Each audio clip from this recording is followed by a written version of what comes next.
लेकिन भगवान ने किसको दिया? सुग्रीव को दिया। अंगद को क्या बनाया? युवराज बनाया। नियम तो ये है कि उसे राजा ही बनाना चाहिए था, युवराज नहीं। कानून तो यही कहता है वकील साहब बोलो। कानून कहता है कि राजा का बेटा ही राजा बनेगा, लेकिन भाई को बना दिया राजा और युवराज बना दिया किसको? अंगद को। सावधान, सुग्रीव की भी दृष्टि बड़ी विचित्र है साहब। उसे चंद्रमा में भी जमीन की छाया दिखाई पड़ रही है। सीधी सी बात, अंगद जी ये कहना चाहते थे कि हमारे चाचा जी को बड़ी मुश्किल से जमीन जायदाद का अधिकार मिला, इसलिए जहां भी देखते हैं इनको वहां जमीन जायदाद दिखाई देती है। जहां भी देखते हैं दृष्टि डालते इनको जमीन जायदाद ही दिखाई देती है, इसलिए इनको चंद्रमा में भी जमीन जायदाद दिखाई दे रही है। और अंगद कहता है कि जैसे आपने कहा नहीं अंगद ने, यद्यपि भाव यही था अंगद का कि जबरदस्ती ब्रह्मा जी ने चंद्रमा की सुंदरता छीन के रति को प्रदान कर दी। अब विभीषण जी महाराज बैठे थे कान के पास, तो भगवान ने कहा कि विभीषण जी, ये दोनों जो चाचा और भतीजे आपस में बता रहे हैं, ना तो इनकी बात समझ में आ रही मेरे, ना ये अंगद की बात समझ में आ रही, लेकिन आप संत हो, सही बताओ ये चंद्रमा में है क्या? विभीषण जी बोले, हम भी हंस रहे थे इन दोनों की बात सुन के, लेकिन बोल इसलिए नहीं रहे थे कि हमसे कोई पूछे तो बोले, लेकिन आप पूछ रहे हैं तो मैं कह देता हूं प्रभु। आप बताओ विभीषण जी, ये चंद्रमा में क्या है ये काला काला धब्बा? विभीषण जी ने कहा, सही बात तो ये जमीन जायदाद की परछाई ने, काहे की जमीन की परछाई वहां पहुंचेगी? और फिर ब्रह्मा इतने शिष्ट और विशिष्ट हैं कि किसी पर जबरदस्ती क्यों आक्रमण करेंगे, हमला करेंगे? ब्रह्मा में स्वयं क्षमता है, वो सुंदरता का निर्माण कर देते, लेकिन ब्रह्मा इतना अतिक्रमणकारी थोड़ी है कि ब्रह्मा सुंदरता छीने किसी की। ये ब्रह्मा का काम नहीं है। ब्रह्मा के खजाने में नहीं थी सुंदरता, फिर बना के तैयार कर देता सुंदरता। ब्रह्मा के तो हाथ में है ये सब। भगवान बोले, तो तुम ही बताओ ये है क्या? विभीषण जी बोले, ना तो जमीन की परछाई है और ना सुंदरता चंद्रमा की छीन के रति को दी गई, ना यह है, फिर है क्या? बोले, मारे उराव ससई कही कोई ओ उर्म परी श्यामता सोई। महाराज बात यह है कि चंद्रमा की छाती पर राहु ने लात मार दी है और अभी अभी ताजी लात मारी है, उसी का ये चिन्ह दिखाई दे रहा है। अच्छा, विभीषण जी ने लातई वाली बात क्यों कही? इनको चंद्रमा में लात दिखाई दे रही है, सुग्रीव को चंद्रमा में जमीन जायदाद दिखाई दे रही है, अंगद को चंद्रमा में सुंदरता छिनी हुई दिखाई दे रही है क्योंकि अधिकार छिन गया है, और विभीषण जी को चंद्रमा में लात दिखाई दे रही है क्योंकि अभी अभी लंका से ताजी लात खाए हुए चले आ रहे, इसलिए इनको चंद्रमा में भी लात दिखाई दे रही है।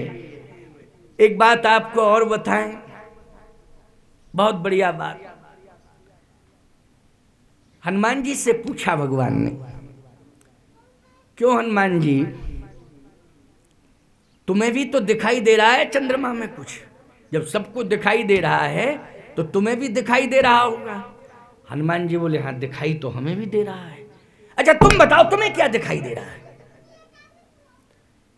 हनुमान जी ने कहा, प्रभु अब आप बताएं इस बात को। मैं तो जानता हूं, मैंने ऐसा सुना है, लेकिन आप सिद्ध कर सकते हैं, कहा यह सत्य है क्या? मैंने ये सुना है कि चंद्रमा आपका दास है। भगवान ने कहा, चंद्रमा हमारा दास है। तो यह भी सत्य है कि आप अपने दासों के हृदय में निवास करते हैं। भगवान ने कहा, यह भी सत्य है कि मैं दासों के हृदय में निवास करता हूं। तो हनुमान जी ने कहा, बस यही बात है, कही हनुमंत सुनो प्रभु, शशि तुम्हार प्रिय दास, और तो मूरत विधुर बसत सोई श्यामता भास।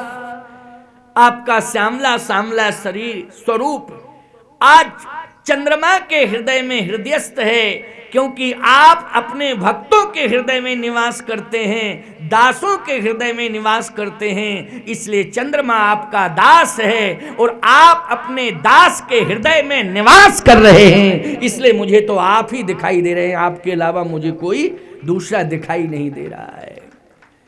इसका मतलब यह है प्यारे कि जीवन में हम भगवान के हो जाएं तो कहीं भी हमारी दृष्टि जाएगी वहां मुझे भगवान ही दिखाई देगा, हम कहीं भी जाएंगे वहां भी हमें भगवान ही मिलेगा, बशर्ते बात यह कि हम भगवान के हो जाएं। तो बोलो इन सब में हनुमान जी को ही राम जी दिखाई दिए कि नहीं दिए? जबकि विभीषण महान संत है लेकिन उसे भी कंडीशन लंका की दिखाई दे रही है, बोलो दे रही है कि नहीं? वो भी परिस्थितियों से जूझ रहा है, लेकिन सत्य तो यह है कि हनुमान जी को केवल भगवान दिखाई दे रहे हैं, भगवान के अलावा और संसार में कोई दूसरा दिखाई नहीं दे रहा है। इसलिए हनुमान जी दो से प्रेम करते हैं, या तो हनुमान जी को राम मिल जाएं या हनुमान जी को राम कथा सुनने को मिल जाए, बस हनुमान जी दो ही जगह प्रेम करते हैं, या तो राम मंदिर में है हनुमान जी या राम कथा जहाँ हो रही है वहाँ हनुमान जी हैं। इसलिए ये मानना चाहिए कि इस स्थल पर राम जी जरूर है, हनुमान जी जरूर हैं, क्योंकि राम कथा है ना, राम कथा हो रही है तो हनुमान जी का आसन निश्चित रूप से है, और प्रत्यक्ष रूप से दिखाई नहीं दे रहे हैं, लेकिन निश्चित रूप से हनुमान जी अप्रत्यक्ष रूप से यहाँ बैठे हुए हैं और इस स्थल को वो धन्य धन्य कृत कृत कर रहे हैं। लंका माया की नगरी है। किसकी नगरी है? माया की नगरी। जनकपुर भक्ति की नगरी है। किसकी नगरी है? भक्ति की नगरी है। अयोध्या मुक्ति की नगरी है। भगवान का चरण पड़ गया ना, चरण में मुक्ति रहती है, मुक्ति की नगरी है।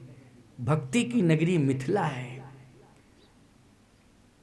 और लंका माया की नगरी है, जहां सोना ही सोना दिखाई दे रहा है। अच्छा बोलो भैया, माया की नगरी है तभी तो माया की सीता पहुंची, जो असली सीता है वो कहां है?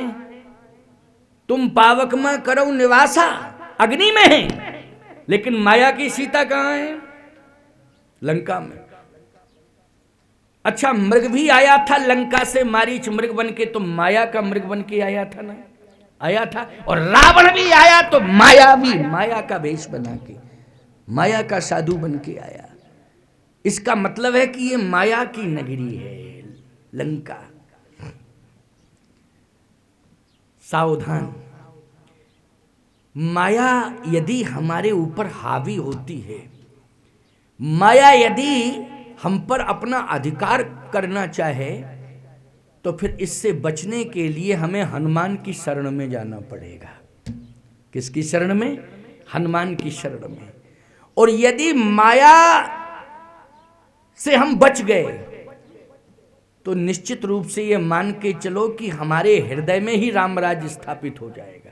कहाँ हो जाएगा? घर की बात छोड़ो, हमारे हृदय में रामराज स्थापित हो जाएगा, क्योंकि ये माया का प्रपंच ही रामराज्य नहीं आने दे रहा। पहले हृदय में तो रामराज्य आवे। ये माया का प्रपंच, मायक प्रपंच जिसको कहते हैं, माया का प्रपंच, ये प्रपंच ही रामराज्य को नहीं आने दे रहा है। लेकिन इस मायक प्रपंच से दूर रहना है तो हनुमान जी की शरण स्वीकार करो। लंका में भगवान राम का सबसे ज्यादा काम और सबसे बड़ा काम किसने किया? बोलो, हनुमान जी ने किया कि नहीं किया? 75% यदि ये मायावी राक्षस मारे गए तो वो हनुमान जी के हाथों से मारे गए। 75% मायावी राक्षस ये हनुमान जी के हाथों से मारे गए। अब बोलो भाई, इन मायावी राक्षसों को मारने की क्षमता हनुमान जी में है, और आज ये माया ही संसार की जो हमें परेशान कर रही है, ये माया का प्रपंच ही हमें राक्षसत्व की ओर ले जा रहा है। किसकी ओर ले जा रहा है? राक्षसत्व की ओर ले जा रहा है। और यदि माया के प्रपंच से हम दूर हो गए तो हम निश्चित रूप से देवत्व को प्राप्त करेंगे। आज हनुमान जी महाराज भगवान के संपूर्ण कार्यों को संभाल